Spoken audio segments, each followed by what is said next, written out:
Hello అందరికీ. పిల్లలు ఎప్పుడు చూసిన చాక్లెట్స్ అంటున్నారు కదా. ఆల్రెడీ అలవాటు పడ్డ పిల్లలు మానే అంటే ఎలా మానేస్తారండి. నెమ్మదిగా వాళ్ళకి మనమే వేరే ఆప్షన్స్ చూపించాలి. మా పాప కోసం అయితే నేను చాలా ఆలోచిస్తాను. చాక్లెట్స్ ఆల్టర్నేటివ్గా అయితే పీనట్ బటర్ చిక్కీ అయితే చేసుకుంటున్నాను. నాకు జస్ట్ 15 మినిట్స్లో అయిపోయింది. ఇందుకు కావాల్సిందల్లా వేయించిన పల్లీలు, నెయ్యి, బెల్లం.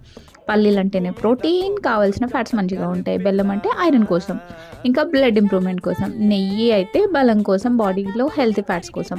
ఇందులో అన్ని పిల్లల ఎదుగుదల కోసమే ఉన్నాయి. పిల్లలే కాదండి, ఈ పెద్దలు కూడా తినొచ్చు. వేయించిన పల్లీలను పౌడర్ చేసుకోవాలి. మరీ ఎక్కువ చేస్తే అందులో నుండి బటర్ వచ్చేస్తుంది కాబట్టి తర్వాత పక్కన పెట్టేసుకోవాలి. నెక్స్ట్ తర్వాత ప్యాన్ వేడి చేసేసి కాస్త నెయ్యి వేసి బెల్లం సరిపడేంత వేసుకోండి. మొత్తం మెల్ట్ అయిపోయాక పీనట్ పౌడర్ వేసేసుకుని, ప్యాన్కి అంటుకోవట్లేదు అనుకుంటే స్టవ్ ఆఫ్ చేసేసుకుని ఇట్లా ప్లేట్లోకి ట్రాన్స్ఫర్ చేసేసుకుని కట్ చేసుకోవడం అంతే.